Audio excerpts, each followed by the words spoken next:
Good morning, 9 o'clock church. Good to have you with us.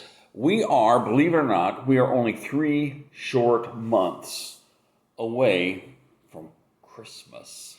I know it kind of scares you, doesn't it? I was thinking about the word to be reconciled to God, and I was thinking about what it is, what else do we reconcile?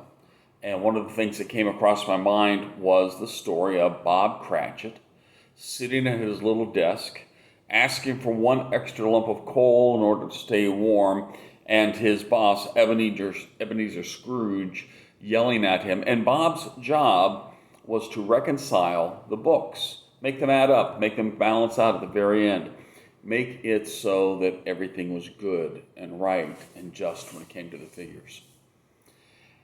I was reading through Romans and came across Romans chapter 5, verse 10, which says, "For if when we were enemies, we were reconciled to God through the death of his Son, much more having been reconciled, we shall be saved by his life." There's a whole lot to unpack there, isn't there? You may not know this, but there are those out there that believe that reconciliation is actually something that we can create. That if we read enough books, if we pray hard enough or pray long enough or spend enough time in the Word, then all of a sudden this reconciliation becomes generated by ourselves. But here in this verse, it parallels reconciliation to the act of salvation. Now you would ask people, well, are you a legalist when it comes to the idea of salvation? They would fight you on it.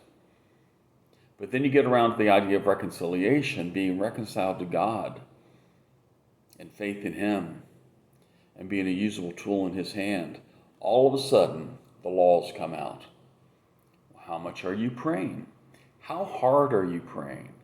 Yeah, that really kind of chafes me, the idea of how hard can you pray? As if God's answer to our prayers depends on our passion, or our longevity of prayer, or our flowery words, or our skill at praying. None of that matters. It is simply an act of grace that God bestows upon us. And being reconciled to God is also an act of grace. And it is not dependent on how many books can you read, how many times can you read through the Bible, how long have you prayed, how much are you tithing. None of those things. None of those things matter when it comes to reconciliation. Reconciliation is simply submitting to God and letting him have your heart.